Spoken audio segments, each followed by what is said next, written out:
What is up, guys?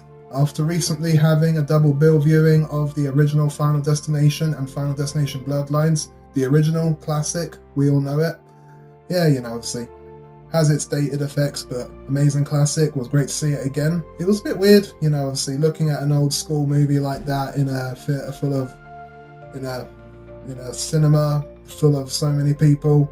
Obviously, yeah, it's weird looking back at old school movies like that today by today's standards, but it was great. And obviously, yeah, going on to the main topic with Bloodlines, prequel and a sequel, similar to its predecessor, Final Destination 5, which was also a prequel.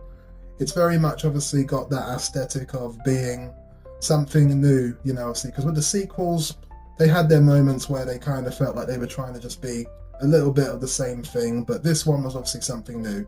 Now, cast-wise, you have characters, Stephanie, and obviously she has like a bloodline tie to someone who, her grandmother from past times back in like the 70s, where she also went through premonition. So coming down to obviously something new here, we do have obviously an approach where it's kind of taking us a little further back to what premonitions and the concepts of cheating death were like in earlier times. I would have thought it might have, before this movie came out, it would have been a bit earlier, but we definitely obviously have a very neat approach here, even with Tony Todd. His last film, by the way, Bloodworth, he's even got a bit of a part in this with the prequel aspects to the film. Sequel-wise, obviously, on the present side of the movie, the budget is great. You feel the budget with how these visual effects, these gore, which is exceptional, is really done well. You really feel it all with the tension and as always, the gore is absolutely elite throughout this film. It's insane, see, as always, Final Destination has always been over the top with its gore, but you really feel it with this, and the effects, the budget really ties it all together.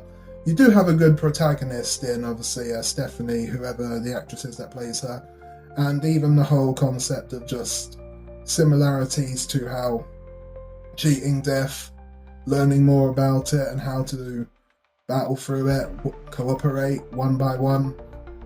You do feel a good dynamic between characters like her and obviously all the others that feature throughout the film.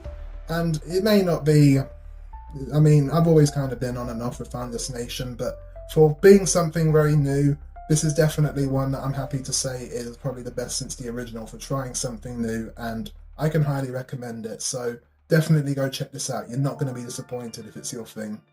Give this 7.4 out of 10.